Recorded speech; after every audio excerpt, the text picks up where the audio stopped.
Yeah. We get lit, we get fly, we get drunk, we get high, but to the masses, we a podcast called Verified. I'm your boy. I am JopauL. We are brought to you by Radio Pushes and Results in No Hype. We are also brought to you by our brand new sponsor, Major Papers.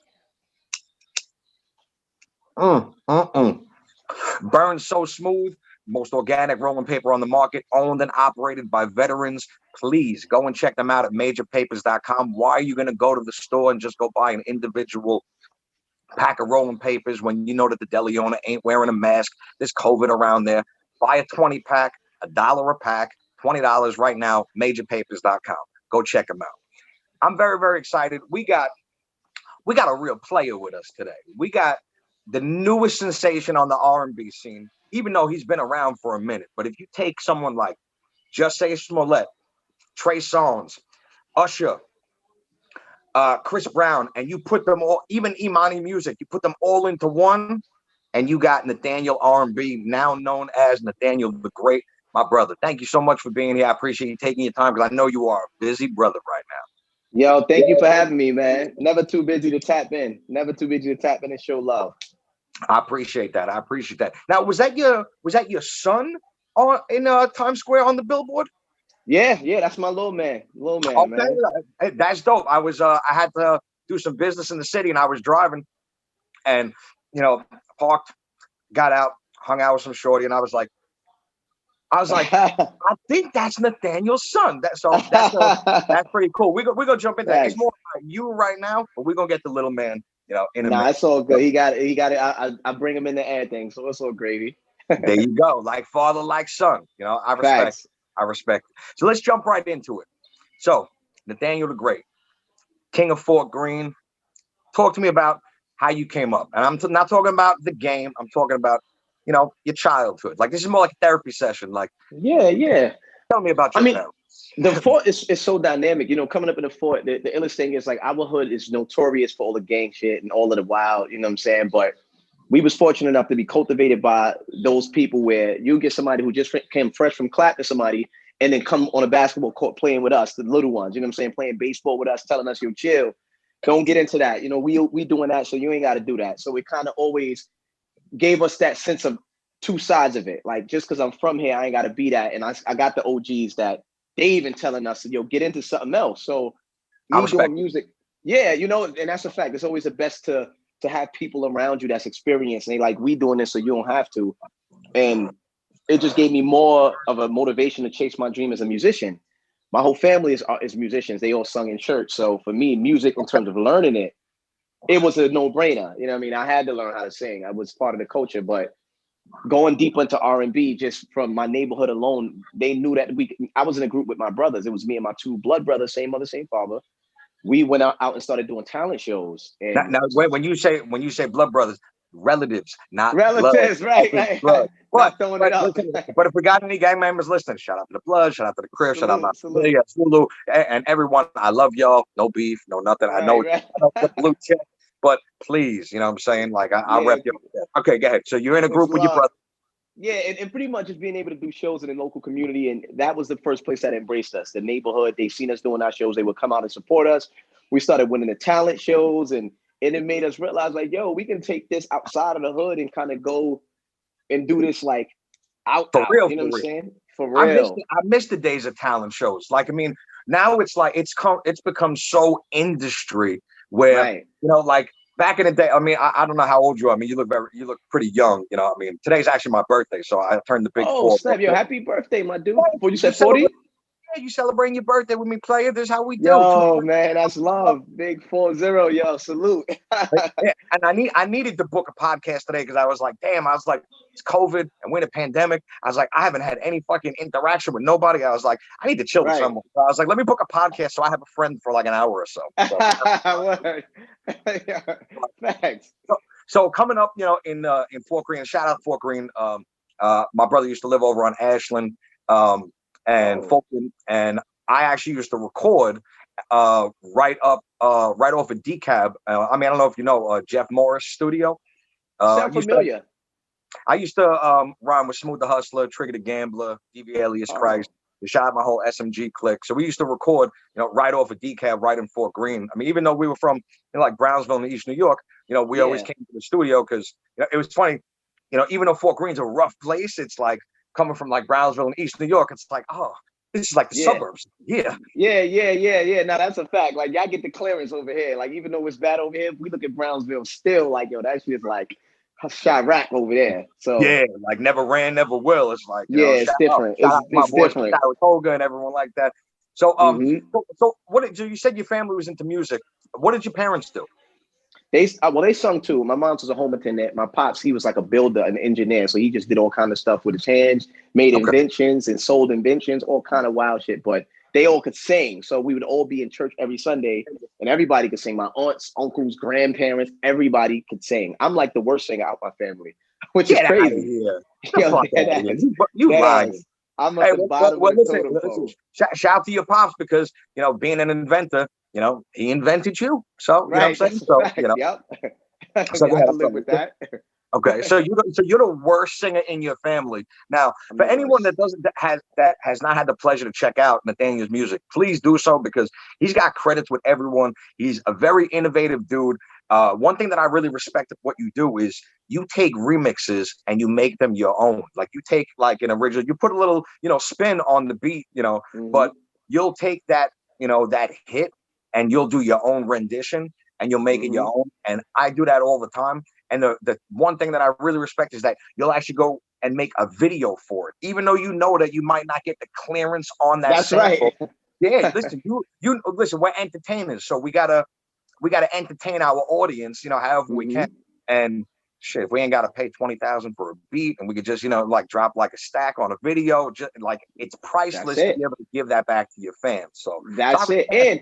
And not for nothing, I've tried the route, like I've taken the route of going through the clearance and hitting up the label X1, like trying to get these different things cleared. The journey that you got to go on for that, I'm like, I'd rather just throw this out, get the buzz, let it buzz and lead up to an original single. Especially since I got DJs that's throwing my shit on radio and throwing my shit on, like I'm getting big looks. So I'm like, I'm not sitting on this waiting for this guy to call his agent and the agent to then charge me 20 bands. Publishing company, and then they say, we could clear it. 10 stacks. Yep. What? Yep. Crazy. So, listen, I respect it. I mean, listen, right now, it's all about if you could bang a sick remix and you can get it out and it buzzes, you want them to, contact you and flag you on YouTube. That means that they're seeing it. That's right. Not just the sound recognition software that's picking it up, whatever YouTube algorithm matrix, and we'll get into all of that shit in a little bit too. But if that shit buzzes and they come knocking on your door, it's like, yo, obviously you like what you heard, or else you wouldn't be telling me to stop. So, I could do some other shit. What do you got for me? That's right. I've always looked at it that way. If I can get your attention for you to come holler at me, that happened to me a couple of times. I've had some situations where major labels came. One label came, I won't say what record, but it was years ago. I put it up on YouTube. You can say it. You can listen. My platform, I don't have millions of viewers yet. You can it's whatever. So no, I'm not. I don't care. But it was years ago. Drake did this record called Crew Love. I remixed that back in like what was it 2012 or something like that. I threw it on YouTube. 2012. Because I know the song you're talking about too. Yeah, it was 2012. I shot the video to it. Not for nothing, that put me like in the forefront as one of the like Brooklyn R&B dudes, because so many people was looking for that record, the Crew Love, and it was landing on my version on YouTube. The label came, saw it, hit me up, and they decided to keep it on because as long as they can get the copyright claim revenue from the YouTube channel. I was like, nah, go ahead, y'all can get the revenue. Like I didn't put it up to get the YouTube revenue. I just put it up to get the fan, the views.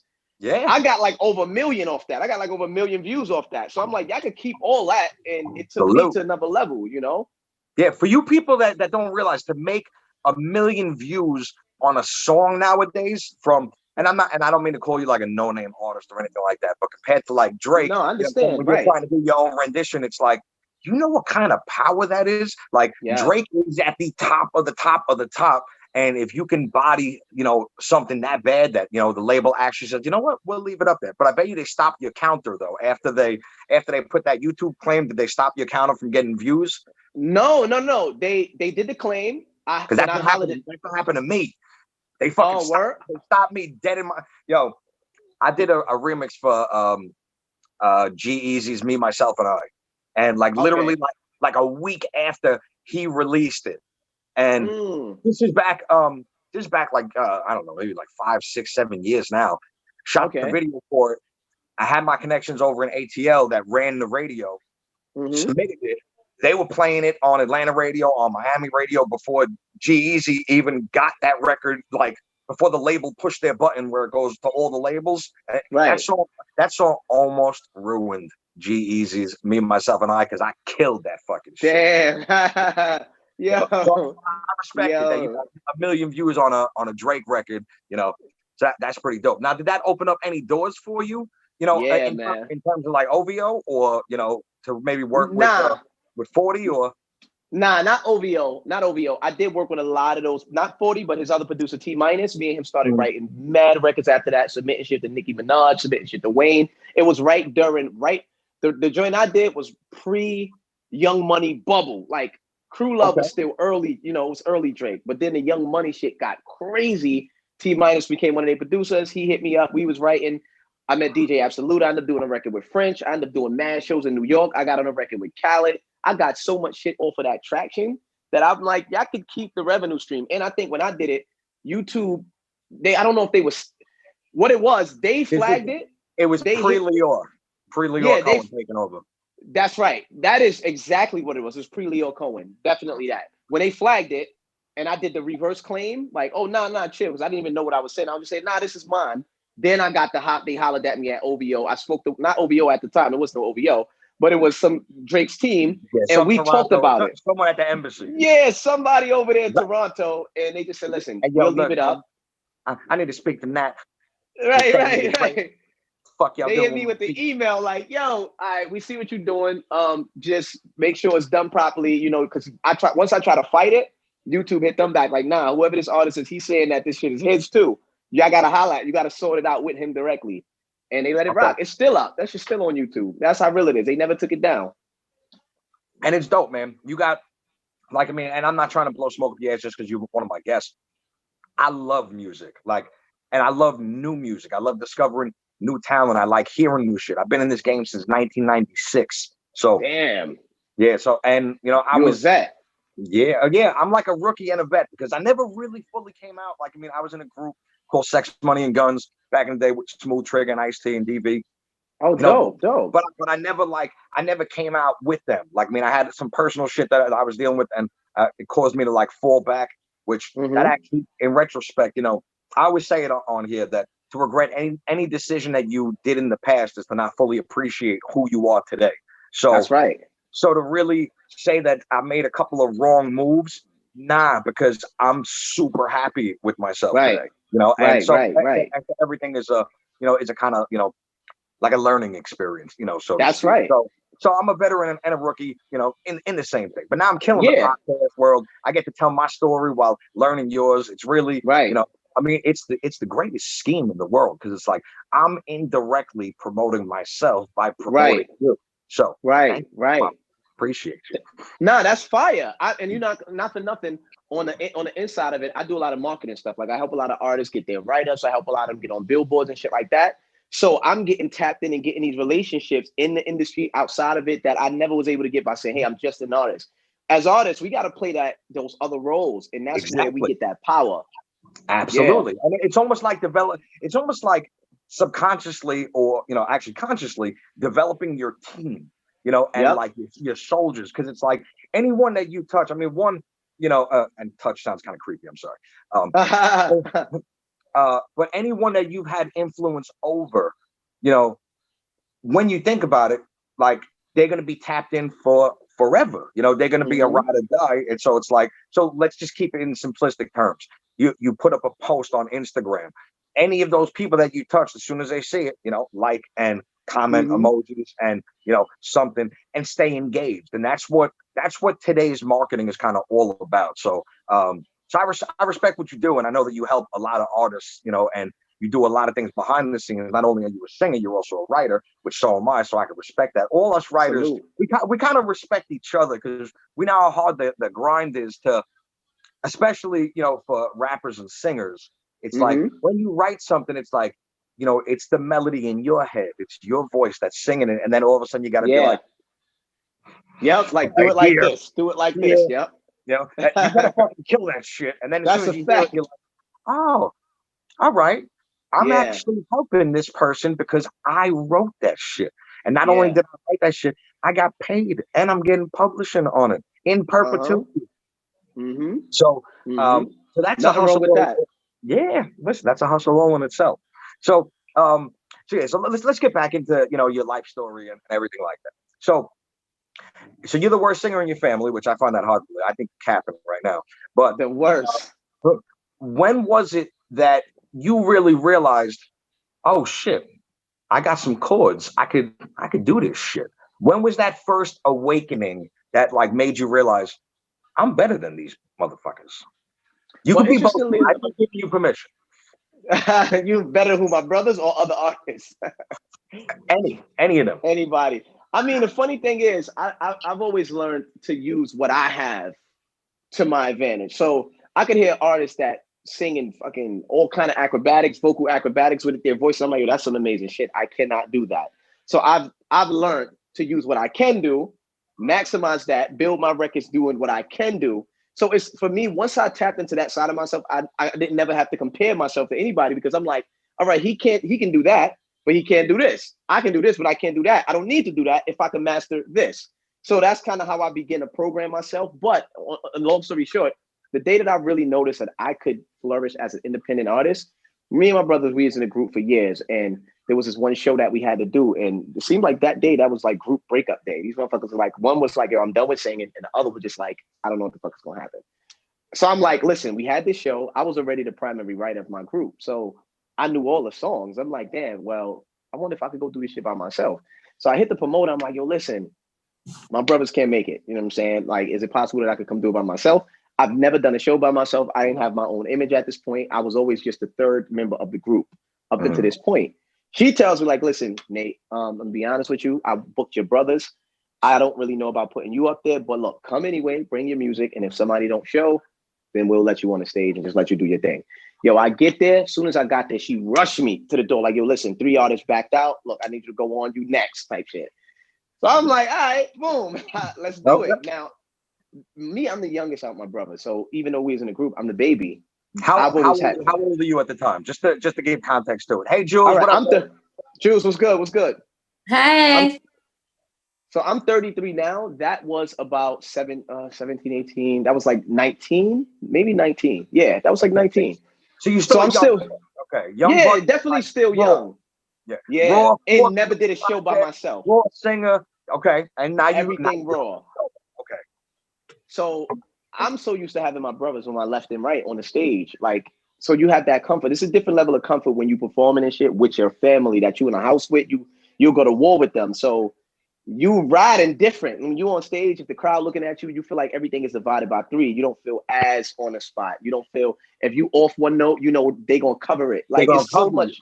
That's right. It's so like, much. Rather than all the eyes like on, like, let's say there's 100 people in the crowd, 33 are watching one person, 33 are watching the middle person, 33 are watching the other person. It's like, now you got all 100% on you. And I know how that feels because I used to perform with my twin brother. So I know, wow. Yeah, so I know exactly how that feels. And it's he wasn't always into that. Julz, yeah, right? What's going on? I know, right? She passed out or something. Yeah, I passed out. I'm sorry.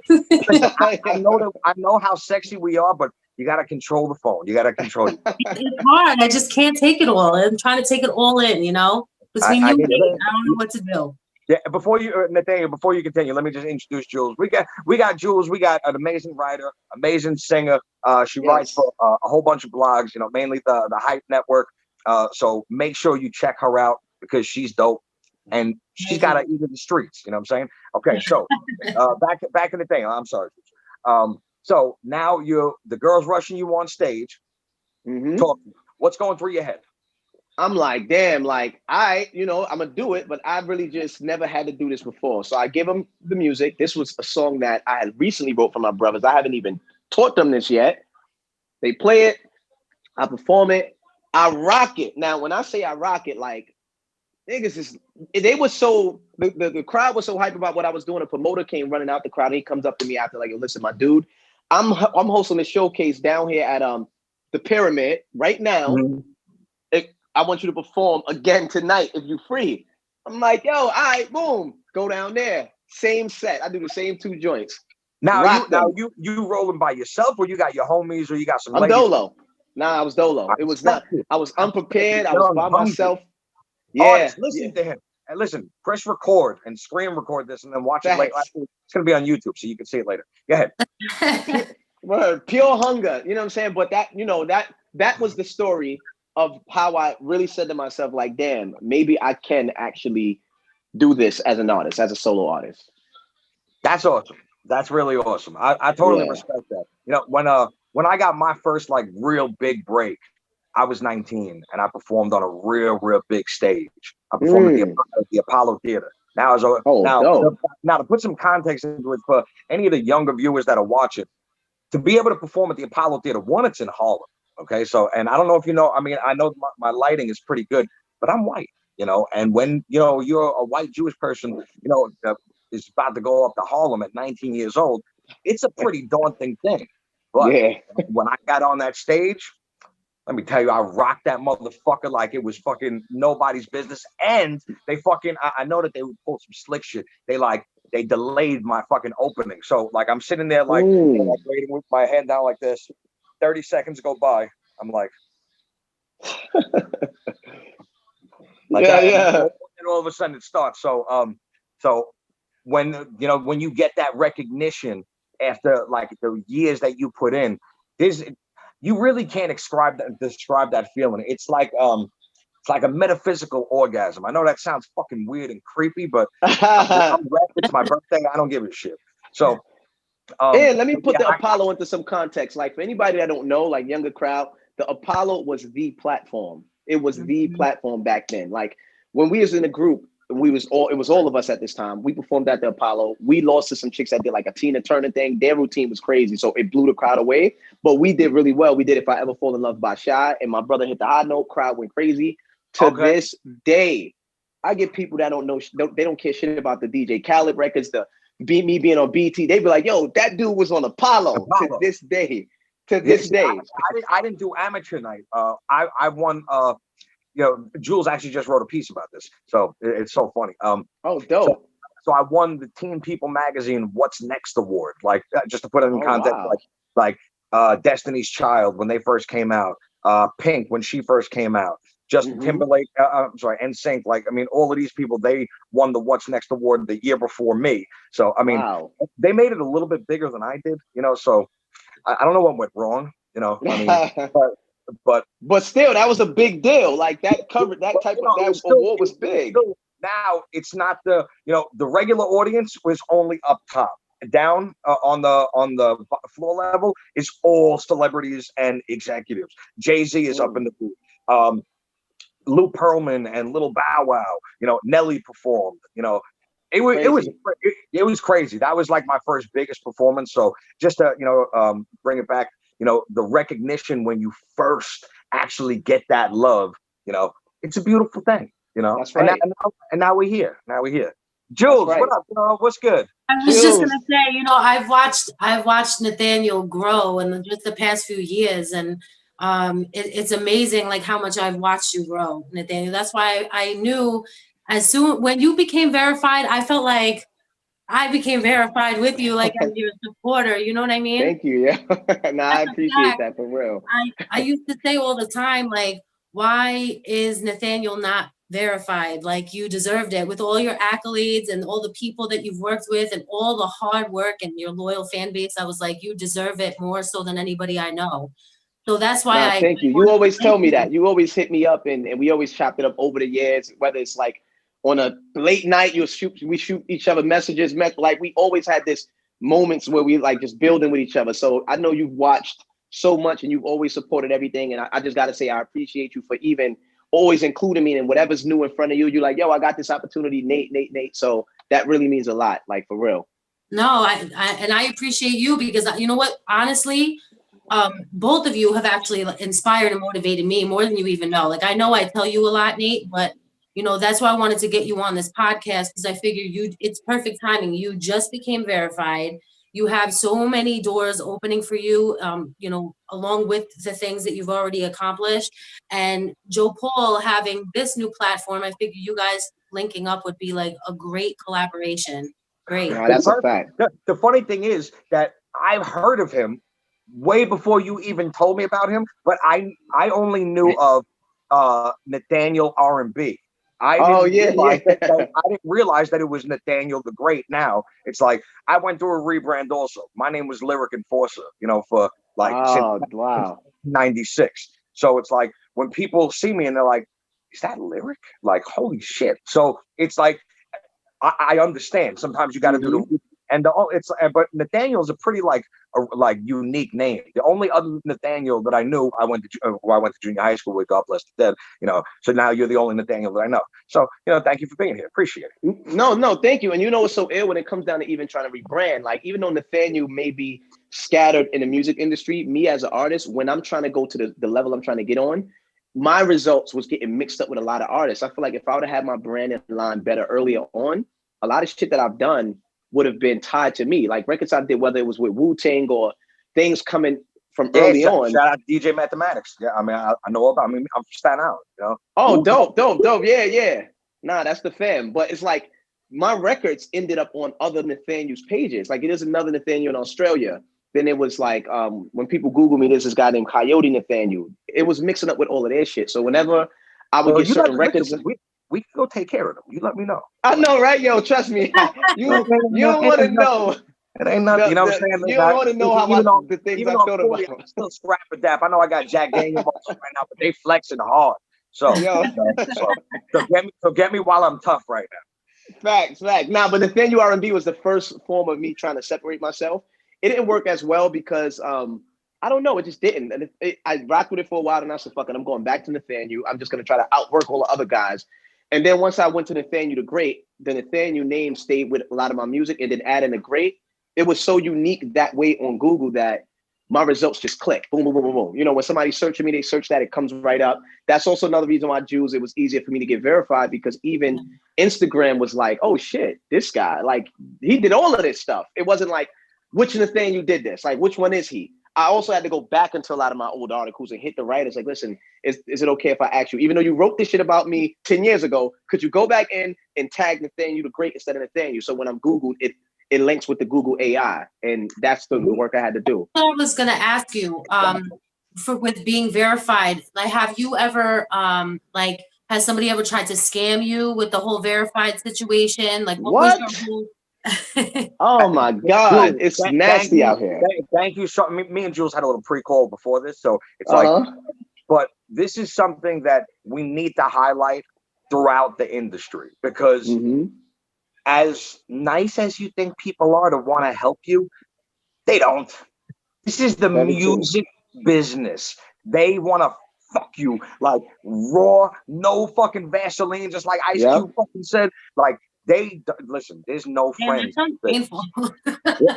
I mean, listen, some of the scams that they run are extremely painful. I'll go through a couple of mine, but Nathaniel, I wanted me and Julz to, you know, shed light on this, because there's far too many people that are trying to skip the levels that they need to, and they're trying to, you know, purchase that shit from whatever, however, wherever, or, you know, from whoever. So give us a couple of instances where, you know, the whole verification process, you got taken for a ride. Well, for me, I got scammed one time out of it was $30 because I wasn't fucking around. I wasn't gonna send somebody $1,000. I got friends who sent over thousands of dollars, and I had somebody that sent over $3,000 to somebody. They got the blue check, and then 2 days later, the fucking blue check disappeared. I said, nah, this shit is crazy. That shit is crazy. How did you do that? Like, how did they even get in the system to get the check there for 2 days? Like, that's the craziest story for me. But for me, it was some African dude. Like, oh yeah, we get you the verification, and sending me all of the screenshots of people we verified. He's like, yo, give me $30. And I'm like, well, I got 30 to play with. Fuck it. I sent the 30. Then he go, oh yeah, you know, we just need another 20 just because we got to sort this out and we need enough. I'm like, nah, you ain't getting me. You ain't getting me. Like, and then for that whole month, every day, like 3 or 4 different pages was DMing me saying, hey, we can get you verified for $40 and sending me the same screenshots that this dude sent me. So I said, y'all all in the same network. Like y'all all, I started sending them like each other. Like, nigga, didn't y'all just speak to your homie yesterday? Like, what? Like, it's the new Nigerian scheme. I'm telling you, you know. Yep. But prayers to everyone out there. For real. It is absolutely crazy. Like if we thought that our country was bad and like dealing with some shit. Yeah, that SARS shit over there is crazy. Oh, end SARS. Hashtag end SARS. And I mean, I know it's easy to say because we're thousands of miles away. But if you put yourself in that position, like it's almost getting to the point of craziness here. You know, I'm not going to get to it because it's my birthday and I swore to myself I'm not going to talk about anything political or anything. But hashtag the vote him out. Yeah. So back to the whole verification thing. So you had $30 to play with. He was like, nah, give me 20 more. So did you try to get that 30 back or were you like, fuck it, let me just fucking block this guy and get out of here? Yeah, I knew what I was up against. I ain't tripped too hard. Like I know so many people that gave up $1,000, $1,200 that I'm gonna be honest. I knew come on, $30 for a bit. I knew it wasn't gonna happen, but I had to just try it. I had to. I had to see what was gonna happen. I ain't mad at you at all. But I have these accounts that hit me up on Instagram and they have like 0 followers and they have Julz was gonna say, listen, I have $30 tomorrow. Yep. Inbox me. I'm like, no, I'm good. Like you have 0 followers yourself and you're asking me to give you money to verify me. It's exactly. Insane. Yeah. Like when I see that shit, when I see them comment on like any of like, I support a lot of up and coming artists because I know how hard it is. And like, you can hear it in my voice. Like I'm super passionate about music. Like I love this shit. Like it gets, it gets just like Mobb Deep. It gets deeper than rap music. Like I've really like live and breathe this shit. Like very few people get to like live out their dreams. You know, I told this to my mother this morning. I might have said it on a prior podcast. Probably 1% of the entire, 0.1% of the entire population can actually put themselves in a position to chase their dream. Yeah. 0.1% of that 1% actually put themselves in a position to live that dream. I'd like to think that I'm part of that right now. So it's like, so that's kind of how I look at it. But I really want to get back to the whole verification thing because the verified podcast. That's what we do. You know what I'm saying? So go ahead. Yeah, let's bring that back. So yeah, $30 to play with. So after you were done, fucking with Nigeria, and I used to work in the banking industry. So you everyone would come in once a day. Yeah, I'm expecting a wire from Nigeria. Yeah, sure you are. Sure. Yeah, and interestingly enough, like what I did realize about the whole verification process, I don't know if it changed over the last, let's say, 2 years, but Facebook owns Instagram, and a lot of companies they do a lot of. No, we don't. I know, right? Get out of here with that shit. So, a lot of companies they come together and they'll do. You know how you run an ad on your Instagram or you run an ad on your Facebook just to promote the booster post. Yeah, I've been locked out of my fucking Facebook. I can't, for some reason, I cannot get back into my fucking. I shouldn't say that because then people. Your regular Facebook, like which one? Your business page or like your regular personal? My band page. They're both connected. When my fucking last phone died, I haven't been able to get in there. So literally, anytime you see like my posts, like on my page. None of them are promoted. Like that's all fucking organic, motherfuckers. I haven't been able to run an ad because you need to connect it to Facebook. So go ahead. Nah, but not for nothing. Like I found this out from just getting deeper into this world of press and articles and verification and Instagram and shit like that. Over the last 2 years, what Facebook did, if you're a company that runs a lot of ads, they now, and I would say a lot meaning spending about $1,000 to $2,000 a month on ads. See, you're too handsome. Julz She's slipping. I'm sorry, you guys have me slipping over here. Cut it out. So if you run at least 2 bands, I heard that about you. I have a funny story, real fast, and I'm gonna let you get it. Just tell me. Yeah, Julz just went head over heels, and the phone just went. So I heard a story that Mhm. I forgot what the fucking name of the club was now. Fuck, why did I get this? Well, it's my birthday, so that's why I'm lit. Anyway, you were on the couch. You were surrounded by girls, but you were tonguing this one bad bitch down. You stopped tonguing her down. You looked at some girl at the bar, walked right up to her, scooped her, and started tonguing her down. Is that the truth? Tell me it is, player. Come I on. don't even like tongue kissing. First off, I can just be putting my tongue in people's mouth, but I probably You probably with some level of you know you did some that type shit. of face-to-face action. I mean, but here's the thing: as an artist, I think depending on the environment, sometimes if you get lost in certain shit, like if I'm at a show and then after the show we rocked it, we celebrated, or we had like a release party and it's my party, and I'm in a certain zone, you get in this bag where you just like you so friendly. Like for me, it ain't like, oh, I just do what I want. But you might have some girls that's just like, oh, what up, and they just want to, like fuck around, and you just in that zone where you're like, all right, come here. Then another one like, yo, come here. Then you end up with all three of them at night because it ain't got nothing to do with you really being like planning that. Earmuffs. You in a zone.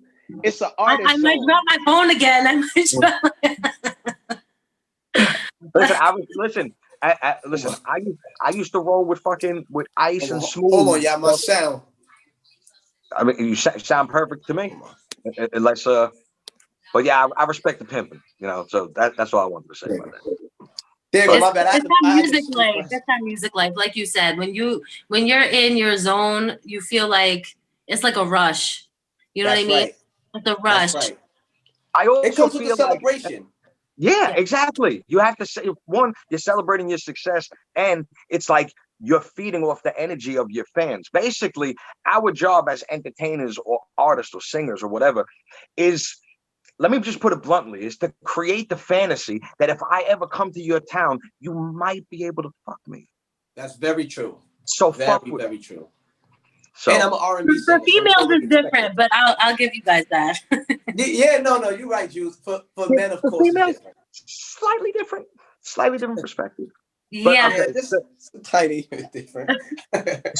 so once you learned about how you needed these publications and how you needed that recognition and how you had to backtrack, for SEO purposes so that Google could actually recognize, Nathaniel the Great. That's why spelling and tagging is so important. So important. You need that recognition. It doesn't matter what platform it is. It's like, do your job because I need that SEO page because I need this shit fucking all connected in the Googleplex matrix. Yep. Shit. And honestly, you want people to be able to find taught me that. Nathaniel taught me that. Like, as I've been writing and, you and I have been discussing things and just like reaching out, networking to different people. Like, you taught me that pretty much all of these publications and being very specific in the name and everything, that's pretty much how you get verified, is recognition and Google. So yeah, that was a great like learning curve for me because I did not know that even as a person who writes. And not for nothing, Julz, you're going to be the reason why a lot of people get verified, believe it or not. Like, you are. The articles that you write for already and some of the articles that you're going to be writing for in the future, certain people are going to press you. Hype Magazine is literally the one that took, if I'm not wrong, that might have been the one.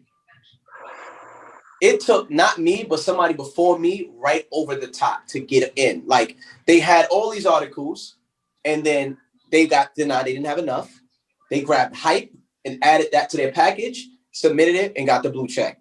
So when I found out that you did Hype, I'm like, yo, you don't understand. It ain't, see, a lot of people think they have to get these big publications like Forbes and all this shit. Nah. All it gotta be is something that Google recognizes. To be credited and in more of the upper echelon of the Google ranking.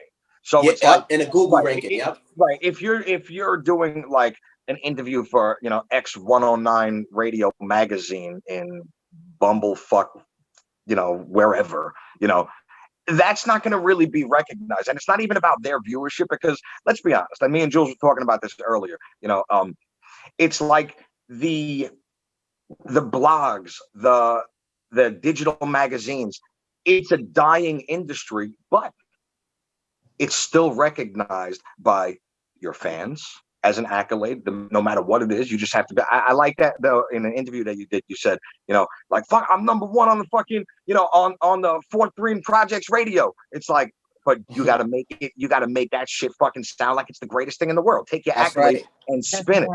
It's not about it's not about their viewership anymore. It's about building your core fan base and basically being able to, celebrate your success with your fans as well as try to acquire new fans. That's right.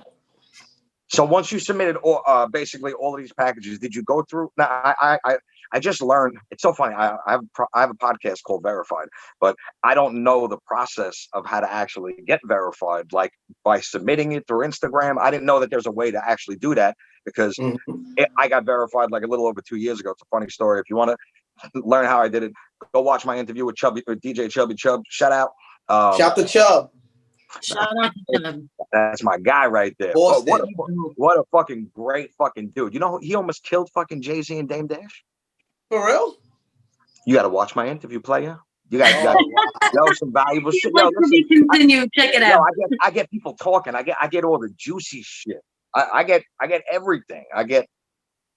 Listen, I have a way with words, and especially if he wasn't drinking. I'm the only one drinking, but as I get drunker, you release more information. As you get drunker. Yeah, exactly. That's what lady should be like. Wait, am I tipsy right now? But okay, so once you so did you go through the process of actually like submitting it through Instagram, or did you have a PR company? Kind of tell the viewers without releasing the secret sauce.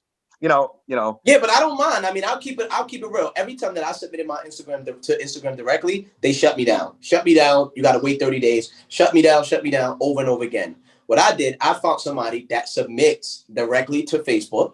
This same process that I'm telling you, if you keep doing ads and running ads and spend about $2,000 a month with Facebook, they give you a customer service direct link within your Facebook account saying, hey, if you need any extra help with your ad campaign, since you're spending money, we'll help you. You can just hit us up here. And along with that comes the ability to submit for verification. Boom. That's what it is. That's all it is. Don't you love legal payola? That's all it is. Yo, it's still around. You know what I'm saying? Yo, Mark, that's pretty ingenious, you motherfucker. Like, can you like? And he knows that people are gonna now spend money on ads just to get access to that portal, and then they're selling that submission for like $2,000. You know why they're charging everybody's charging $2,000, $1,500, $3,000 because they're trying to keep up that $2,000 a month. They trying to keep paying to keep the portal open. They shut the portal down after like 2 months of you don't spend that much bread. And I found this out from like 4 different people. Yeah. Listen, I just hope that Mark and his like team of scientists aren't listening to us, and all of a sudden we're gonna lose our blue checks tomorrow. I know, right? Julz is not gonna have a page anymore, and all of a sudden, listen, Julz know where he lives, because if this happens, I'm going to Fort Greene. I don't care. No, fact. That's a fact. But what I learned too, like after getting verified, it's like there's two sides of it. There is the side that you look different, you look bigger. People who've been seeing you, now all of a sudden they feel like, oh, it's almost like saying, oh, I got a record deal, I'm valid. Like, so you get the people who now see you as a bigger artist. People want to spend more money with you. But at the end of the day, it really don't make a fucking difference if you don't know how to hustle, if you don't know how to use it to your advantage, if you don't know how to do everything else around it. You know how many bozos got blue checks? I know 1 million blue check bozos. Like, you got a blue check with your Cody, you're not doing anything. Like, we should definitely like do like a game. Like, we should go through the different people that we know are bozos with blue checks and just basically just fire back and forth. It's like I'm sure we'll have a lot of the same ones, because I see them.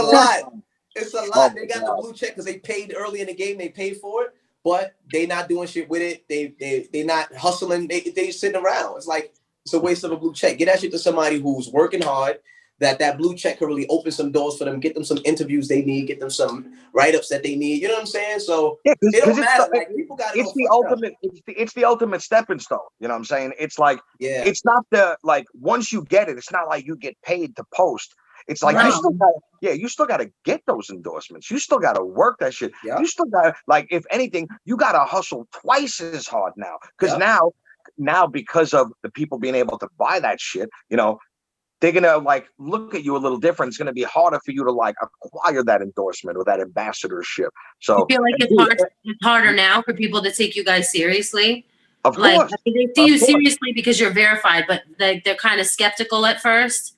Like, you have to work hard. If you're not a major celebrity or what I like to call a household name or a recognizable name, like within your community, that's kind of a different story. But you know, when it comes to like singers and rappers and people that, you know, do music, our music now, because of the digital platform, it's more global. It's not centralized in the community where it kind of used to be back in the day. Now it's like, you know, like majority of Nat, most of your fans might be from fucking LA, you know, Right. when you rep Fort Greene and you're a New York dude, you know, or, you know, because of your song style, you might be, you know, it might be more favorable according to different markets and analytics and all of the fucking, you know, nerdy shit. I don't want to get too nerdy. We got super nerdy on my last Nate is podcast. a nerd. I'm a nerd, B. I'm a Yo, nerd. That's listen, cool. listen, I got Discovery Channel and fucking National Geographic recording right now, you know, so that I Oh shit. yeah, it's straight. I mean, we're in a Man, pandemic, you know what I'm saying? And it's my birthday. That's what I'm doing on my birthday. That's some nerd shit, B. You killed me with that one. Nigga got Nat Geo recorded in the back. Oh my God. We got super nerdy on my last podcast with Latin Prince and DJ Dramos. We went for like 2 hours on some real inside the radio game type of shit.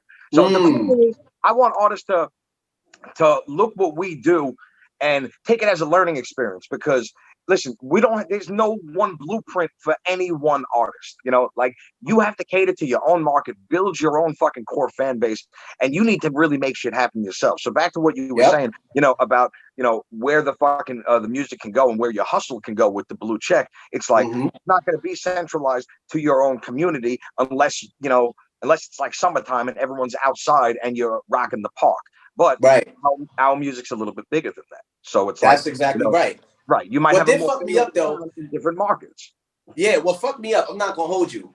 When I first got verified, I guess because so many people already watch me and people see me come up for years and years and years doing music on certain levels where they're like, all right, you already valid, but you know, to see the internet validate me, I think, like Julz said, it was satisfying for a lot of people because y'all been watching, y'all been seeing me put my work in.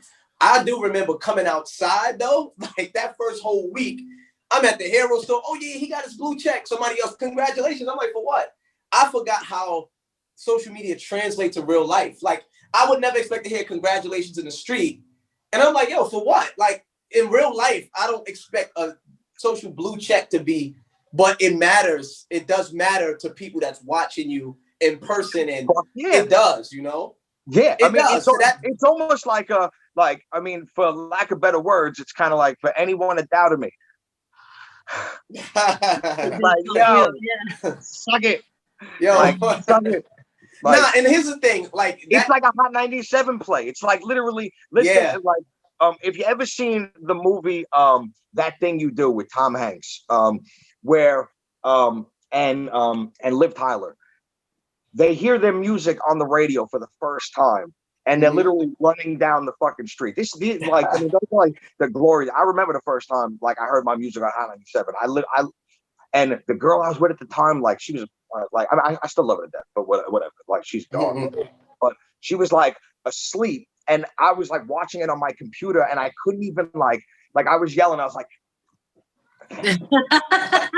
like I was jumping up and down, but it's like, oh, I'm listening to my song on the radio, so it's like that's the blue check feeling. Like, you scroll back on my Instagram page, it's like I took a picture like this, like the day you wake up and find out you're verified. I was like, it's just an exhilarating feeling. It's like it's a validation to anyone that kind of doubted you, but now you got to work even harder. You got to make that fucking happen. I appreciate both of you guys, because both of you guys, even after your blue checks, like, you guys both hustle your asses off. Like, with you, you know, JopauL, like, I know, like, with your podcast, it's doing amazing, and Nathaniel, your music is amazing, and now you're working with your son, and you have your own IT company. Like, I feel honored to be like on the billboard. Thank you, thank you. Julz, I didn't even tell you, when I was driving through Times Square and I was chilling, I saw his son on the billboard. I was like, And I was like, "Thank you, Daniel." Amazing. That's so great. Fucking great. And he's so young, so that must have been like an amazing feeling for him. Like, yeah, they're both doing big things, and I'm so happy and proud. Like, thank you. Quick Thank question. you. For me, with him, it's almost like you start playing ball. Like, let's say a father that takes his son to like basketball camp and start playing ball with him, and that's just a moment to bond. That's kind of what it really is deeply for me. I haven't evolved to the business side to where I'm like, oh yeah, we're gonna make you a star, we're gonna make this money. Me and him are having more conversations, we spending more time together. Even though we live together, we live in the same house. So, and I raised him. He's been here the whole damn time. He need to clean his room, for a matter of fact. But we've been together all this time. Junior. If you ever want to sing again on stage, clean your room. Yo, that's crazy because I had the ill. Yeah, use that as leverage, Nate. It worked. I was having a convo with him you want your publishing when you turn 18?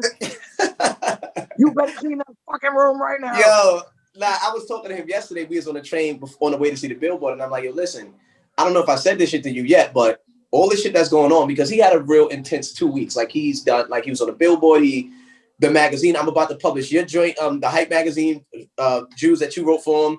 He got 100,000 streams on his video. So it's all these things to celebrate. It's been intense, but I had a moment to stop. And I had to say, listen, let me just let you know this. I don't know if I said this to you, but if your grades come back crazy this semester, all this artist shit is over.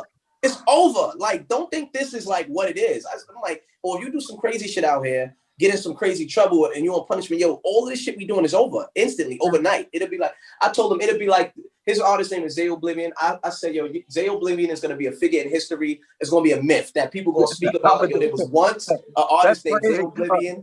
A father basically telling his son, I'm going to delete your Spotify account. Everything. I told him that. I said the Instagram, all that shit is gone if I'm going to delete your group chat when you get it. I'm not going to let you get it. I'm not going to let you click. I'm going to take the enter button off of the computer. You can't click submit. I'm gonna lock you out of your Facebook, like all this social shit. Like, but I feel like at his age, he needs to be well grounded, you know, because a lot of these things happening for him are major, especially for his age. For him to be able to absorb that, you know, is a lot. He's 16, right? That's right. Yep. Right. So as a 16-year-old, like, you're already going through a lot of changes. So to be going through all of these great things as a music artist, he has to be able to. What are you saying over there? I'm saying, like, he's 16. Like, he's definitely, like, I mean, if he got his father's good looks, he's definitely tearing some shit down. So, like, don't be putting that energy out here. Don't. No, I'm trying to not be a good boy. He stays home and he studies. Listen, it's Jack Daniels' fault. It's all his fault. Listen. Just make sure he's. Don't let your son watch this, Nathaniel. He is a bad influence. No, watch this shit. You're gonna learn. Make sure he's strapped up like bamboo. Make sure he's strapped up like bamboo. We had those combos. I'm talking about something to cover the weapon. On top 2 layers? You talking 2 layers? Listen, just tell him to be careful because you got a career. Okay, basically what I'm trying to say, Junior, clean your fucking room and we're taking away your pages. That's it. It's over. Nah, but that's what it is for me. I'm still in a phase of like, we just spending time together, and I have access to certain things. And since he want to do the music thing, I'm like, why not just kick his career off? I'm starting him off. I did the 10, 15 years of grind all the way, to get here. I'm going to just pass the baton and let him start from here. Boom. So imagine, that's how I see it. Like, he don't got to go through all the crazy thousands of open mics and talent shows and bad record deals, bad publishing deals, losing money. Your door's already open for him. And I mean, and people who respect your music, because the caliber of your music, like I said in the beginning, I was like, if you take, Just Say Smollett, Trey Songz, Ryan Leslie, you put, all of these, great singers together, you have such a fucking amazing range. So anyone that respects your music is going to basically say, yeah, we fuck with his ear, because they like singers more than rappers, because I don't know, like, I mean, because they be listening to y'all when they be fucking at home. You know what I'm saying? Like, they don't be listening to my rap shit. They be listening to that R&B shit. You know what I'm saying? When they crushing their wife at home. So, right now it's like the game act like they don't appreciate us. They're like R&B, like, but it's not that they don't like music. it doesn't get put in the forefront from the industry side. So therefore the fans are just not looking for it the same as looking for like the rappers that's like doing this singing melody like bullshit they doing and calling that R&B. So it muddies the waters a bit. It definitely muddies the waters. Yeah, you know what? I always wanted to ask you this. Now, I mean, one of my best friends in the entire world in the industry is basically the inventor of, you know, rapping and singing. His name is E.B. Elliot's Christ. Like he's the one who like was singing on there. My crew can't go for that. No. Oh, wow. But yeah, so I always, you know, have a conversation with him about, you know, the way he sings, and you know, I mean, he's a beast. I mean, his catalog is fucking, you know, huge. Pause. So I always ask him, I'm like, when it comes to the new rappers that are like fucking with the auto tune and like kind of like, you know, listen, I can carry a tune, but I'm not a singer. You know what I'm saying? I'd be out of here if I was a singer. Like, forget about it. Especially like when my body was all cut up, I'd be fucking like singing. I'd be killing them like fucking like Usher out there, just without the diseases. So I always say, listen, I'm fucked up. It's my birthday. Let it slide. Let it slide. Happy birthday. Come and see me. I got hands. You know what I'm saying? All I got is 2 hands. I can fucking smash you with either one. So I always ask him, you know, how does it correlate with, you know, the real talent that you have as a singer, that you don't need auto tune, but yet so many of them, it's almost like an industry standard. Like, I mean, I was hoping that Jay-Z killed it when he's like, you know, death to the auto tune. But now they literally using that shit like it's fucking crack in the 80s. Yeah. Yeah, I feel like it needs its own genre. It would have been an issue if they called that auto sing rap shit that the artists do its own thing. But when you have radio putting some of that shit in the R&B category, and the real R&B, is some real R&B artists still dropping records, and we can't get chart position or radio position in front of a lot of that bullshit. That's what takes R&B out the game, because it's like you're calling the wrong shit R&B, and that's getting better. That's getting more looks. More labels are investing in that.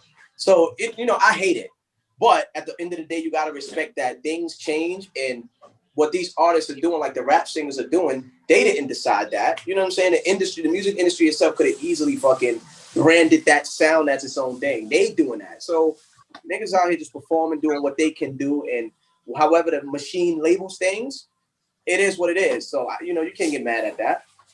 I feel like as long as you stay true to yourself, I can be mad. Fuck that. I can be mad. You know, like, listen, I'm my own.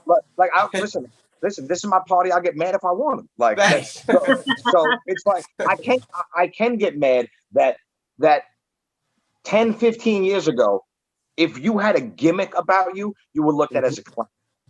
Yeah.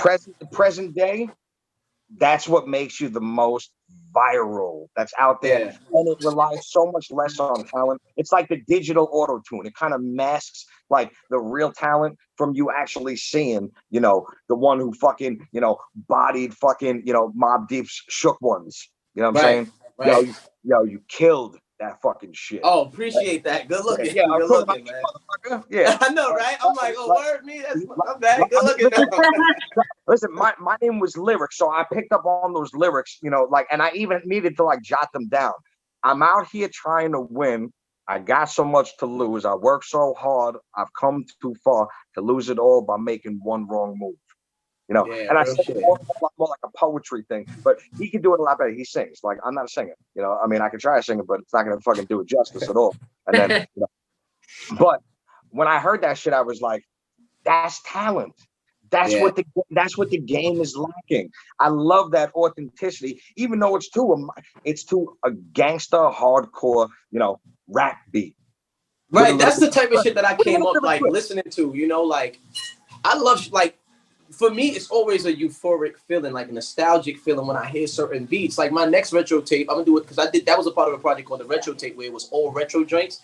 The next joint, I'm going back even a little further. I'm gonna do a 95 to infinity. Come on, like that beat. I'm gonna do I got a list, but all of this shit is like old nostalgic 90s R&B beats that like a A&R hit me, not an A&R, but a DJ hit me like, yo, Nate, I would like to A&R your next retro tape, and I would like to pick out the beats for you.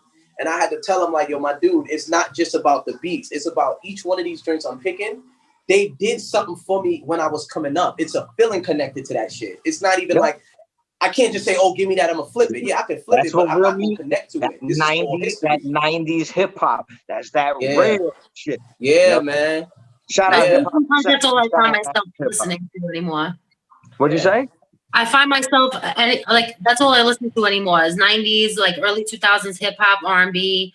I mean, even earlier because I feel like you said, everything just kind of sounds the same with the auto-tune stuff. So when you released that retro tape, I was very excited to get that in my hands, and I'm excited to hear the next video. Thank you. Thank you. Yeah, listen, I love his renditions of everything that he does. I mean, it's literally, if you go on my page, every other post that I do, I've been trying to like kind of do like, post about the podcast, then do like a rendition of, a classic 90s, hip hop song. I mean, but I'm doing different bangers, that did something for me coming up. I'm like, I get a certain feeling, I mean, when I hear, Ice-T's, New Jack Hustler. I get a certain thing when I hear Capone and Noriega, Bloody Money. Like I lose my mind. Like if I was going to rob someone, I'd be listening to that song. That's how deep that song is. So I respect the retro vibes. I respect exactly what you do. I'm expecting a lot from you. So make sure you keep us tapped in to what's what's actually going on. But I want to get back to like your actual story, even though like we were jumping around. But I mean, it's good. Yeah, we having fun with it. Yeah. Yeah. I mean, listen, it improves, the people's, viewer experience, and also in like increasing my watch time hours so that, like I can get paid more than like $12.36. And listen, I'm past the threshold, but it should be climbing up a little bit higher. You know what I'm saying? So I'm gonna have to So, out of all the people that you work with, actually, let's keep it interesting. Who is the most difficult person that you ever worked with? Now, if you have beef with them, you don't have to speak about it because difficult, like dickheaded, like I mean, going against everything that you're saying, kind of feel like they're more seasoned or in tune, and it's their right to make a decision on like over the final track or the final move or the collaboration. Just give me like a different, like who's a real difficult person to work with, just so I can stay away from you. That's it. Right. No, but I'm really thinking about it. Like, I don't really, I can't say it be, actually. For me, I'm gonna keep it a stack because everything that I've done on my way up and all the artists that I collabed with, I don't know if it's because fuck them. No. I'm saying I don't know if it's because of my positioning at the time where I never really had to deal with too much bullshit or who was there with me, but I think I had more bullshit from the underground artists than like somebody that people would know. Like I've had underground artists that I've worked with, and I'm just like, nah, like I can't do this shit. Like this dude right here is like bugging, or like I've been in writing sessions coming up with a label like Atlantic Records. They put a bunch of writers in a room, and they like, oh, we want to see who could write, to this record. This record is gonna be for, let's say, Usher or some shit, right? First off, it's like 8 writers there. We all trying to figure out like who's actually gonna write the song. Well, mind you, the beat never comes on, but niggas is rolling up, niggas is drinking, it turned into a party. So I got in situations like that. That was my difficult situations. But those just don't, like with the major artists, like whether it was French or whether it was Pat Poose, I don't have problems. Like I've never had an issue. Niggas like, yo, Nate, because I'm the hook guy. See, when you the hook guy, I think you do got some hooks. Oh, you did that. Yeah, when you the hook guy, you a chameleon. Peter Pan is scared of Captain Hook over here. That's all I got. What you said? I said Peter Pan is scared of Captain Hook over there. Facts. But me, I'm always like, I always do hooks and tailor my hooks to like whatever you need. So if somebody hit me like, yo, Nate, I need a hook, I'm always like, all right, let me hit a concept. You know what I'm saying? So I'll go back and forth. So I'm never on some, this is going to be the hook. You got to do it this, like, that's why I don't run into shit like that. I'm going to tailor my work to you. And since I'm just a hook guy, I don't think rappers could get too mad at the hook guy. I'm not competing with you. I'm singing, you rapping. So I don't really got a lot of them dickhead situations. I think if I get in a studio with more singers and me and another singer got to collab, then it opens a room where we got to work closely together. But for the rap shit, and I'm doing a hook, I don't really get into like, I'll be like, oh, word, you want me to do that part a little faster, a little quicker? You want me to change the melody? Well, cool, I got you. Give me 20 minutes. And I send it back and get it done and I'm out. Like, I don't you seem like you're more of like the compromising type. It's like, okay, let me give a little to get a little, until I gotta flex and step out of the church mode and be like, yo, Fort Greene, motherfucker. You Yo, said the better church rise up. phone. Fucking recognize over here. Now, Nate, do you write not only for, you know, yourself and major artists, but you also write for independent artists? Yeah, absolutely. Because there's always opportunity to make money there. A lot of artists feel like that's a nice bag, a nice quick bag. It's like, okay, I Yeah. wasn't gonna use this song anyway. It's like, all right, here you go. Yeah, and what happens to me a lot, I'll write for record, like I write a lot of records for like artists overseas and shit. And their team would be so pressed. Nate, we need this, we need this. I write the shit or I come up with and shit never comes out. Like shit be falling apart, but none of that would be my business. Like It's I'll not write your the records, business. they'll pay the bread. Oh, we Nah, about to put $1 million behind this. Next thing you know, they drop the whole artist. I just be looking like, damn, the writer just gets in and out. We go in, do our thing, and we out. And whatever happens, we'd be thinking like, fuck, we should have charged a little more while they were stacked up. We should have. I be wanting to hear the records. I be like, yo, could you drop this shit, please? Like, what the fuck? Like, I got so many records that's with major artists, like hooks that I'm on and shit, that niggas is just waiting for their album. Or I'm just sitting here waiting for mad shit to come out. Underground artists, big artists. I'm just waiting. This is actually a good topic. How do you feel about? I mean, it might be different for R&B. I know that with me, it's like I was doing the podcast game no matter what, because I was like, I got a niche. I was like,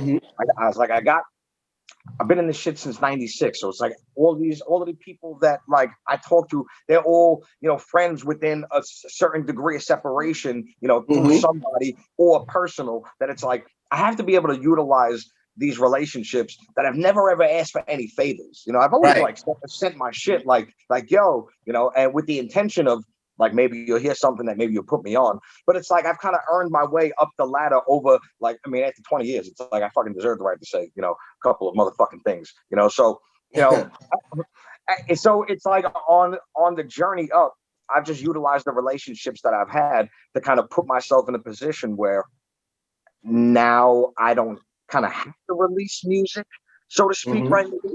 And especially because like we're in a pandemic. Oh, by the way, how are you? This is more important than anything. How are you doing mentally during this whole thing? Like, how are you holding up? Are you? Well, you know what? I appreciate you for asking. Okay. Well, I've been fortunate enough that nobody around me like really close to me. I waited like over an hour to ask you that. I'm a fucked up host. I'm sorry. Nah, you good. Nah, I'm fortunate enough that no like actual family members passed away during COVID. But for me personally, I restructured a lot of the things that I'm doing during COVID, and I've been able to increase my income, position myself better. For me, it was a time to stop, think better, think clearer, and create new hustles for myself. So it really worked for me. Not COVID itself, but the world slowing down and me not on a run, on a go, spending time with my family, brainstorming what I want to do next. And I was able to really tap deeper into the IT, deeper into the marketing, and even understanding my music a little better. So now I've leveled up over COVID. Like after COVID, when I look back pre-COVID, I wasn't where I am now. It really fast forwarded my shit. So I'm okay. I resonate with that. That's good. That's great. And Julz, same question, because you know, because you're right up in the thick. You in the hospitals. Yeah. So let me say, shout out to you, because you're an essential worker, and it scared me to death when you were like, we don't have the PPE that we need, and this is bullshit, and I have to wear the same shit over and over again. For those that don't know, Julz works in a hospital, okay, and within the tri-state area. Where you're in, well, I'm not going to disclose your location because you're looking kind of pretty. We don't want any of our guests to come and find you. But she works in a hospital, okay, so she knows ways to kill you legally, okay. So stay the fuck away unless you drop $1 million. Okay? So salute to you, because I know that you've been dealing with some shit, you know, having to, you know, take care of everything at home and still be able to go to your job, and you're looking at death and sickness all day long. So I salute you as a first responder, as an essential worker, that you actually went into the thick of things right in the front line. Right. And you're still here today looking beautiful as ever. So thank you. Yeah, salute. It was definitely the hardest time of my life. That was definitely the hardest time of my life. Working on a COVID unit, is like a completely different world. So I'm just happy that, you know, it's over for now, you know, in my facility, and I can come home to my daughter and I can continue like you said, Nate, you know, COVID kind of slowed things down for you. When I was on the COVID unit, it was crazy, but it allowed me to really like reflect on life and the things that are important and where I wanted to go with my own life and career. So, you know, even though COVID has messed up a lot of things for people, it also allowed us to really sit back and reflect on our own lives and realize that certain things we thought were important are not that important. Right. That's a fact. That's a fact. So I wanted to, this is why I've kind of brought up that whole, you know, how are you doing, you know, mentally, because, you know, checking on people's mental health in a time like this is so essential. Like, I mean, and especially us that we have, you know, Julz, I don't mean to separate you, being that me and you have our blue checks, and for some reason, like when we touch our fans, that sounded creepy again. They respect what we say. So it's like, if you even like or comment on their shit, they feel that it's almost like a little drug to them. And especially if, like, you know, you post them in your stories, or you like send them a DM, be like, thanks, bro, you know, thanks, girl. Like they love it. Like that means the world to them. So it's like, but to check on also your friends and your loved ones, just to make sure that they're doing okay during a time of fucking national crisis and social division and political division and just fucking craziness that's going out there. You know, I wanted to ask you, how do you feel about even wanting to release music? Doesn't it feel kind of weird? Like, I mean, you know what's funny? During the social political moments that happened over the COVID time, like Breonna Taylor and all that, I noticed that it got really quiet because a lot of artists didn't have shit to say. Me personally, I've always made music like that. I've always made conscious music right alongside the fun shit. So I was definitely able to release one of the songs that I've been working on, even from when Eric Garner first, that thing happened. But it's like, yeah, those type of records, that specific scenario, like the police misconduct shit, it took me a while to finish because, I don't know, it's a song I got called Never Been Black. It's on Spotify, it's everywhere.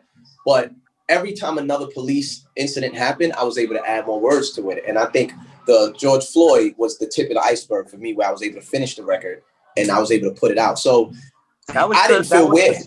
That was kind of like the straw that broke a lot of people's.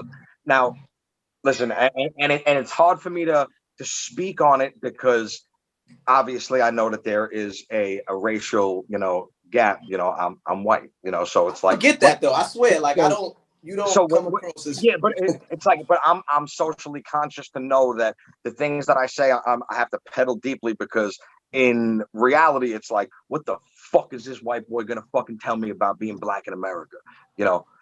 And not really, you know what I'm saying? Like, for somebody to, it depends on, you know.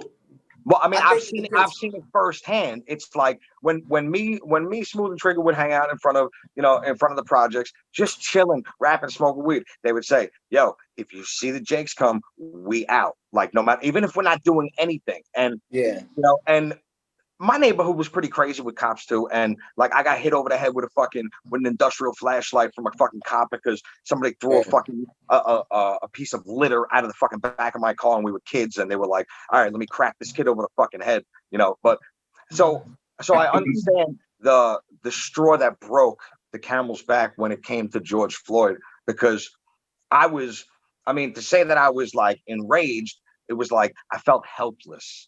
I felt like, fuck, why do I only have like, 40,000 followers? Why can't I have like 4 million so I could actually make a fucking difference? You know, so I've been trying to be, more socially aware. And even though it's alienated a lot of my fans, because I mean, like I live in Trumpville. It's fucking crazy out here. Like, it's nuts. It's fucking crazy. So, and I'm not going to get political because we're so close to an election. But everyone's already made a decision.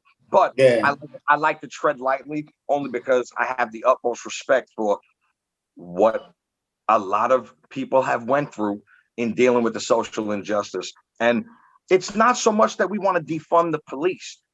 We want to reroute funds to more appropriate, like sensitivity training, like maybe having like all of you have a fucking like a mental health degree, so you know what the fuck to look for. Right. Maybe you need a little bit of tweaking in your training. You should not have to go to school longer to become a fucking barber than to fucking be a policeman. I'm just saying. That's crazy. No, I definitely agree with that. You know, I'm a pod, not a doctor. You know, that's all I know. I mean, that's far as I see it. You know, I just think that there needs to be some adjustment. Like, I mean, I'm not saying defund the police. I'm saying reroute those fucking funds and appropriate them to fucking, different measures. So Yeah. So when you were able to actually release these songs during this pandemic, and kind of be a voice for a lot of people, because the shit that you say is real. I feel like there's not too many hidden metaphors. It's really laid out right on top for you to hear. How was that resonated with your fan base? I mean, fortunately enough, like through the years of the type of music I make, having like boom bap and real R&B, it's nothing to go from those type of records to a conscious record, because I've always stuck around real shit. Like my sound has always been a real sound, an authentic sound. So if I sing about police shootings or sing about racism, it's not like, oh, he bugging, he's going outside of his lane. Nah, my shit always been solid. So you hear me talking about what's going on right now, that's my same combo. Even the way I post, anybody that follow me, that read anything I write online, I speak my mind, and I go from here to there. I could go from talking about music, or then go from to tech shit, and I could talk about my kid. I could talk about, like, I'm always me. So I never really have to worry about a reaction to my following, and I don't give a fuck about a reaction from my non-following. So I'm gonna put out what I put out, Listen, do you feel that your fan base resonated with your conscious music when you, like the ones you just released during COVID? Do you feel like they resonated more with that music, or the music that you've released prior to COVID? It's interesting. I think that I have a record called Cash Out, which is like a fun record for this generation. Then I put out Never Been Black, which was more conscious. I feel like my fans resonated with Never Been Black more because it's real music, and my fans just know me that just be more real. But Cash Out, that sound is like that little fun young sound that really is not for my fans per se. It's kind of to target the sound. So if I was to balance out and compare the responses, Never Been Black definitely touched people. And from what was going on, it was right in the pocket. It was the only thing that I put out. I sat on that for that whole window of time. I had to like pull my main single back because it was very hard during George Floyd, that whole month or two, to get on Instagram flexing and talking about, we was blacking out our pages. We was doing mad shit. It was so hard to get out and sing about some dumb shit, or rappers to rap about jewelry and ice. That 2 months was fucking quiet. And if you didn't have conscious material, you didn't have the heart to speak your mind about the topic at hand, you couldn't drop nothing. And a lot of artists didn't have the skill, the heart, they didn't have it. So it got very quiet online and musically.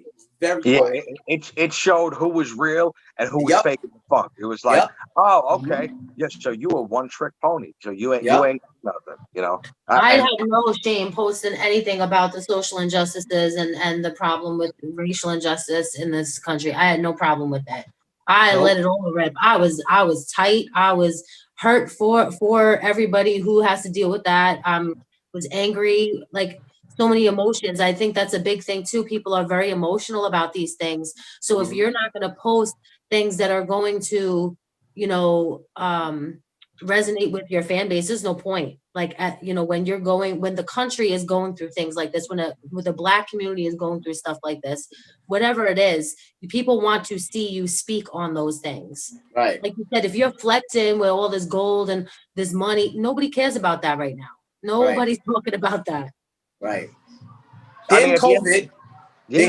Now people's unemployed, people are sick, people are dying. So it extended. It's like you rub it in people's face. It's like, yo, the unemployment rate is the fucking largest it's been ever. Ever.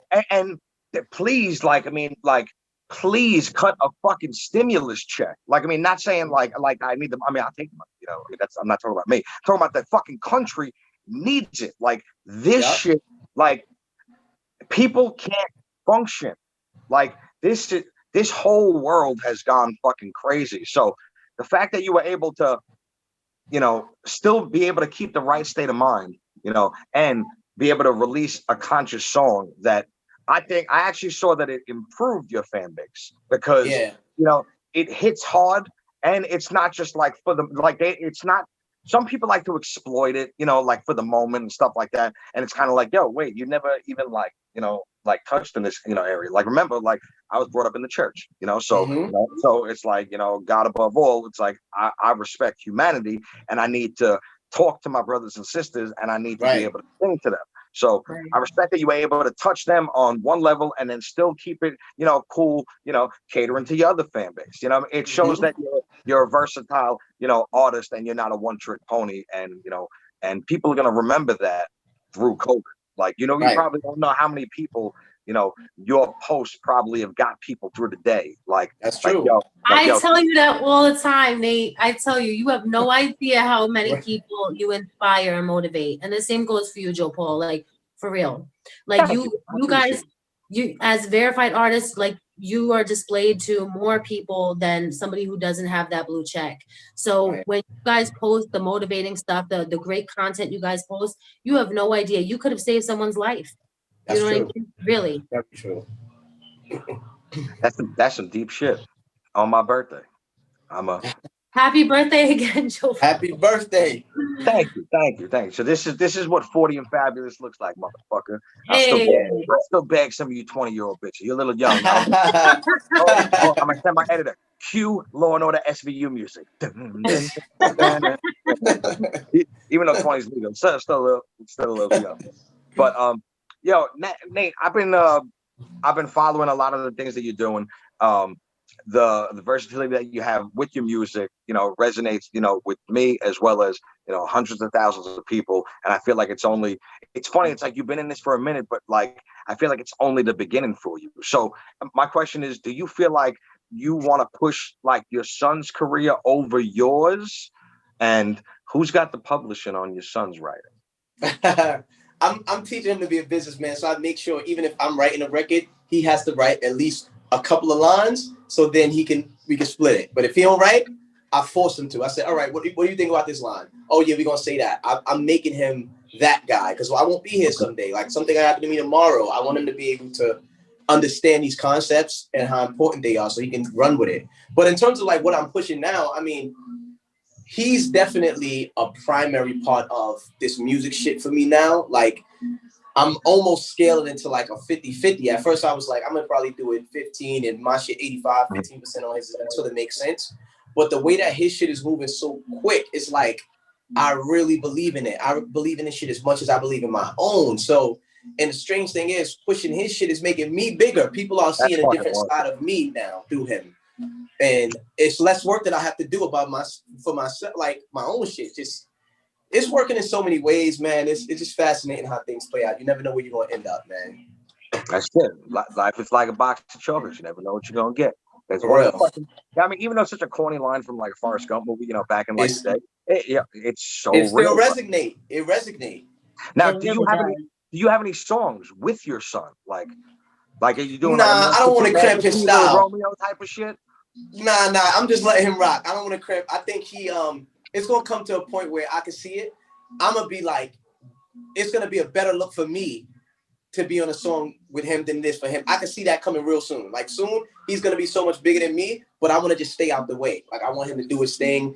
And of course, at some point we gotta do some father-son shit. But right now I'm trying so hard to tailor his shit, his brand, and get him in position that I can't even see a way to put our thing together, like us both on the track. I'm the old man. I respect that. I respect that. It's like I call my son, son, because he shines like one. So it's like, you want to put it out there. I mean, I have a lot of friends in the industry that are fathers, and they are pushing their sons. Shout out like Loco, shout out Shampoo, and the pride that they have, in displaying their son's music, and shout out to Mig 718, shout out to Conan, both, beasts, and the pride that they have, I can see that in your eye while you're, walking through Times Square, and you're like, so that what did your son feel like? Where is he? We should probably, you want to put him on camera? I was planning on bringing him in. I was going to bring him in. I'm going to pull him in here.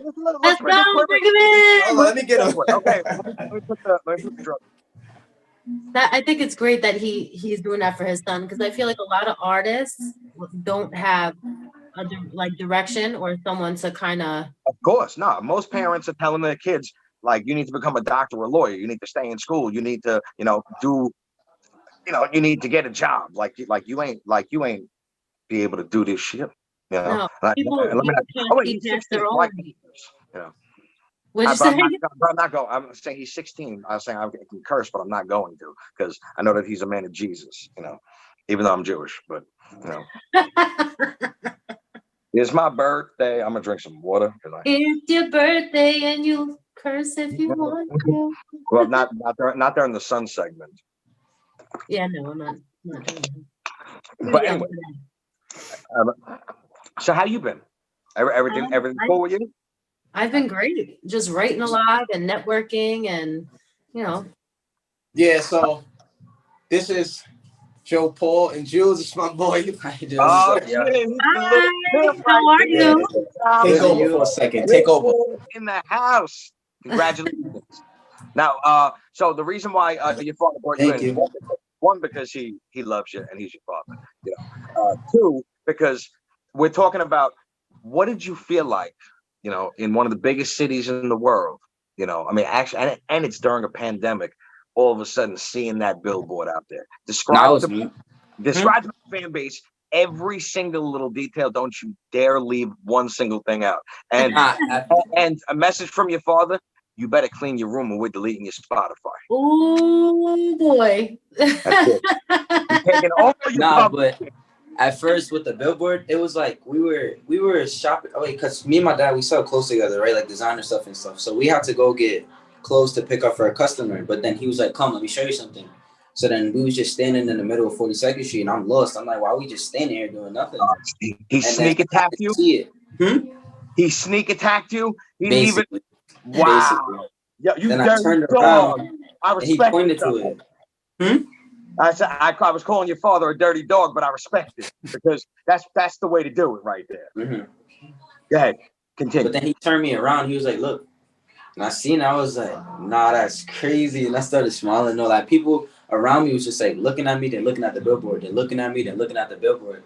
They would just look at me and be like that. And it was just it was a whole good 5 minutes, or if you want to add it all together, it was like a good 20-30 minutes of people just either taking a picture of me or looking at me, or like videographers out there from other countries recording me and stuff like that. It's a good feeling.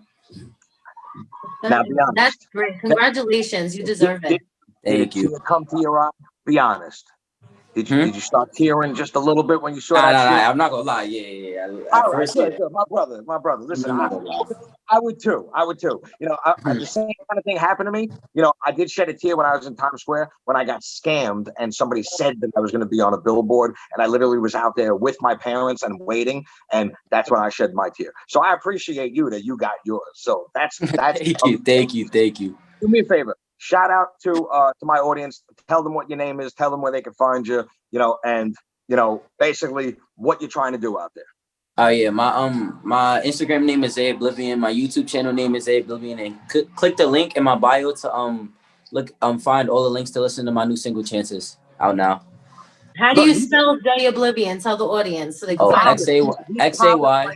Father, that's amazing. But your father taught you well. He's very decisive. He speaks, clearly, so that you can understand where exactly you can find his music. Go ahead. I'm sorry. Spell it out for the viewers. XAYOBLIVION. Very Awesome. nice.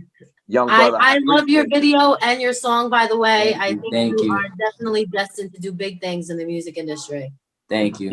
Don't forget about us, little guys, when you make it big, okay? I might need an interview as soon as your blue check comes. I got you. Salute you, brother. Stay safe and stay blessed. Appreciate y'all for that. Thank you, y'all. For real. Oh, no problem. Yeah. You better put he's smashing things down. There's no question about it. Did he at least leave the room yet? Keep him. Listen, I know what I was doing at 16. Like, there's no way. And he got his father's good looks. He's smashing shit down, Julz. I gotta watch him, right? Yeah, you gotta watch him. Exactly. Yo, listen. Auntie Julz does not want to hear that stuff. Okay. Yeah, well, listen, I think like you still have rights. You put that like GPS located chip like in him, so you know where he is at all times, or at least. Yo, like, I had that in his phone for a while. I had that shit in his phone for like a year, where he'd be moving around and I'm watching him. I'm calling him like, yo, why are you at that store right now? I see you. Like, it's like, yeah, you heard about That's it. good parenting, though. That's good parenting. Yeah, thank you. Like, I'm everywhere like Jesus. Well, I used to lie and just be like, yo, I got eyes on the street, but really I was looking in the app and shit. Oh, I'm gonna spit my Jack Daniels. Eyes on the street sounds better, you know, a little bit more intimidating. That's right. That's a fact. That's great. Yo, gang, listen, I appreciate you taking so much time with us. I know you got a real busy schedule, so you know the fact that you were able to really give us this amount of time, give us this much knowledge, you know, introduce us to your son, tell us exactly what you do, and you've you know, this has been great. Like, I mean, this is the best 40th birthday I'm ever gonna have. You know, so it's the only 40th birthday I can have. I know, right? Oh shit. Yeah, no. Listen. I got a date with another bottle of Jack Daniels tonight. You know, we got some National Geographic to get to. That's what I'm talking about. You know, it's gonna get wild. That's all I gotta say. But tell everyone where they can find you, what your latest project is, and then I'm gonna ask you to again. You know, tell everyone where they can find you. Easiest way to find me, if you have an Android or iPhone, just go to the App Store and download my app I developed with all my music. Just search Nathaniel and you get the Nathaniel app. That's a one-stop shop. You can message me directly. My music is there, my videos, my shows, everything. And other than that, Instagram, Nathaniel Online, or you could go to Google and finally put in Nathaniel the Great, and everything is there. There you go. Now, now I know you've done a lot of press, so there might not be any juicy shit that you haven't got to, but I ask a lot of my guests this. Tell me one thing that's not Googleable, and I know that you probably, you know, you're a master of IT, so I'm sure you probably got that shit taken off if it was even there. Yo, actually, you know what? Listen, if I get like some shit leaked, I could come to you and we could get that shit off, right? Yeah, we could get it scrubbed. We can scrub that. All right, cool. So back to what I was saying. So, Julz, muffs. I'm sorry. You love me.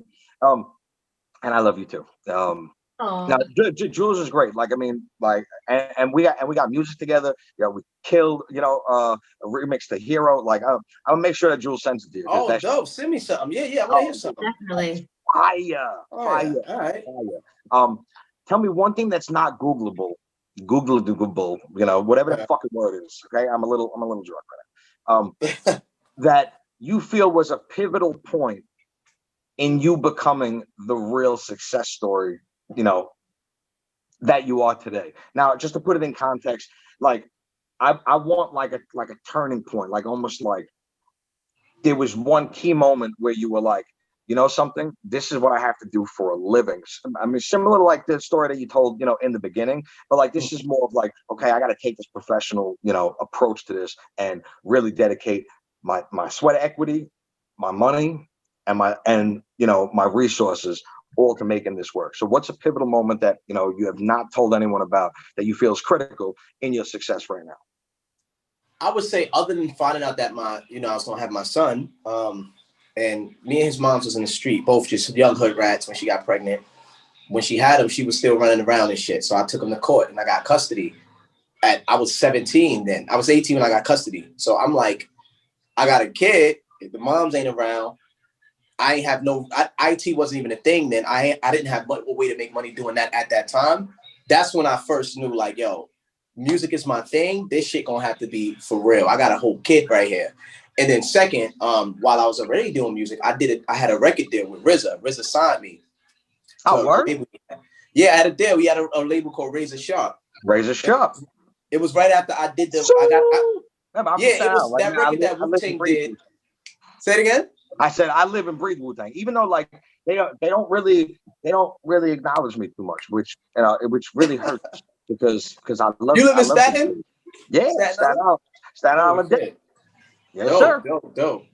Nah, but I'm right over the bridge. And when my brother lived in Fort Greene, like he lived on Ashland Place, so like literally it's crazy, right around the corner. So it's like that's right here. That's right here. That's really and he couldn't be happier. He's like, I'm sick of these crackheads pissing on my building, you know. So I was like, I'm doing the right place. So nah, but when I went to the studio with right before I got my deal, I did a record with Wu-Tang. It was on a project they did called A Better Tomorrow. It was their latest single called Keep Watch in 2014. That moment I said, yo, I'm about to be on the biggest single of this album, of this reunion project of one of the most historical groups. I know I'm about to be on. So then I did the deal with RZA right after. Boom, boom. So I got a record deal. Now I'm like, yo, I'm all the way lit. And then the minute I got signed, from that moment on, and at that point where I got signed, Flex was playing my shit on the radio. Everybody knew who I was lit. Just in terms of the dialogue between me, my manager at the time, and RZA, just us always trying to figure out what to do, and RZA being distracted shooting Man in the Iron Mask too, my project just kind of went quiet. It just went dead. Like all my momentum, all the dreams I had, you gotta understand, like as an artist, you dream to get a deal. Like I had the deal. I got that deal. It was money there and all that shit. So I'm like, yo, I made it. Telling my mom's like, we gonna move. You making these promises and shit because you know the money is right there. You done signed. For that shit to just go from that to like nothing happened. Like I had to get off the label. I had to get an exit contract for RZA. You know, RZA was cool. He said, yo, if you want to leave, I'll let you go. You know what I'm saying? But that took another 6 months. So all my momentum died. I went from up here to just nowhere. That shit had me like, yo, listen, it's almost like I had a vendetta to prove like that I could get back up. You know what I'm saying? And the funny thing is, I've made it past that point.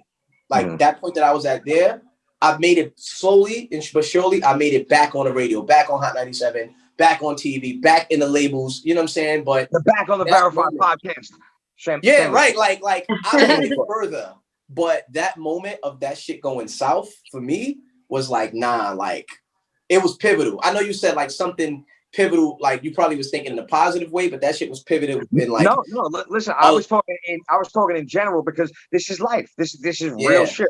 Like I mean, I see. Like I mean, like I have certain critical moments, you know, in my career where, you know, it led me down one path that actually led me to here. Like we said before, it's like to regret anything that you've ever done in your past is to not fully appreciate who you are today. So whether it's negative or positive, at the end of the day, it's like, do you love yourself?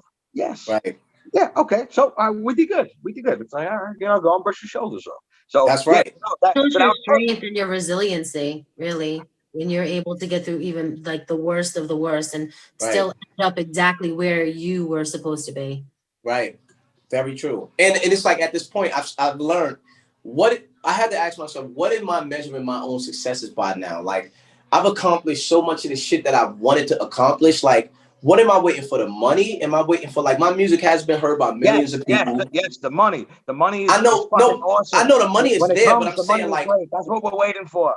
No, but like after I get that, is that gonna settle it for me? But no, like I feel like now I've learned to start looking at what I've actually done and appreciating that and just accepting that as success, as instead of waiting for some finish line. Like, because once I get to that finish line, I'm gonna create another finish line. Like, oh, but now I need that. Now I need that.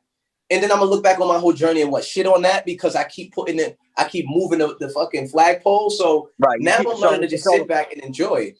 You said. I mean, I'm gonna be serious now. I'm sorry, I'm joking.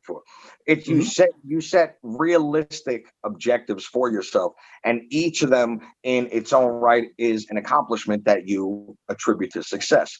I forgot which podcast that it was on. It's like, but there's a certain measure of success that you have to take within yourself, and you have to recognize, okay, like I did some shit, you know, and other people really can't do this. I'm of the, you know, whether you want to like be braggadocious and be like this, yo, I'm the fucking shit at everything I do. It's like, I've done a little bit more than a lot of people who have tried to do the same thing. And I've achieved it and I've sustained it. So I can, you know. Pat yourself on the back. That's a fact. Exactly. Or I could scream about it. But it's like, but let me do it in a way that doesn't appear to be like, you know, digging in people's faces, unless it's the people that, you know, said I couldn't do it, in which case, take it in your motherfucking face, you motherfucker. You motherfuckers told me I couldn't be here. I'm here now and I'm staying. That's it. Running this. I've had problems doing that my whole career. Like ever since not young, but like younger days. People always, yo, Nate, you did this. Oh, Nate, you did. And I'm always just like, because my goals and ambitions are just so far that I don't celebrate shit. I've always had people just say, yo, Nate, yo, congrats. And I'm like, oh, thank you. But I don't be fucking like, even seeing none of that shit. I be in like I'm telling you, but recently, telling you during this COVID shit, I just sat back like, damn, like I'm doing shit. You know what I'm saying? Like I gotta start seeing what I'm doing and stop looking past everything I do. Like I got I'll say the blue check. I got that shit. I was over that shit 2 days later. Nobody know that. I wrote a post up saying, yo, this is dope. This is dope. But I was already like, yo, where am I going with this shit? But other people hitting me still, yo, I get over shit too quick. But I'm starting to kind of slow down and say, if I die today, songs of mine is playing everywhere. Like niggas gonna pull up my shit and say, yo, this kid did this, he did. Like for real, they gonna pull up my resume and say, yo, this motherfucker worked with all of these people. It really is gonna happen, and I gotta see that shit while I'm alive, or else I'll never really fulfill, my destiny. Yeah, and you are like literally right on the cusp of that superstardom. So so I hope you do come back, and because there's so much shit that we did not get to. It's probably because of my drunk rambling ass. I apologize about that. No, we chilling. It's all good. But I had a fucking blast though. But there's so many things that I had wanted to get to. But but I wanna keep you from being able to punish his son because he's not cleaning his room, and we're gonna delete Spotify. Yo, tell him we're gonna stick him. His only platform is gonna be MySpace. Let's see how he deals with that shit. Okay, deal with pop. Okay, that's it. But, Daniel, listen, I'd love to have you back for a follow up. Because I'm sure that you're gonna reach a lot of levels of success, and I want to try to ride on your coattails just a little bit. So and try to get maybe a free hook or something like that. Let's do it. Listen, I love you taking your time out.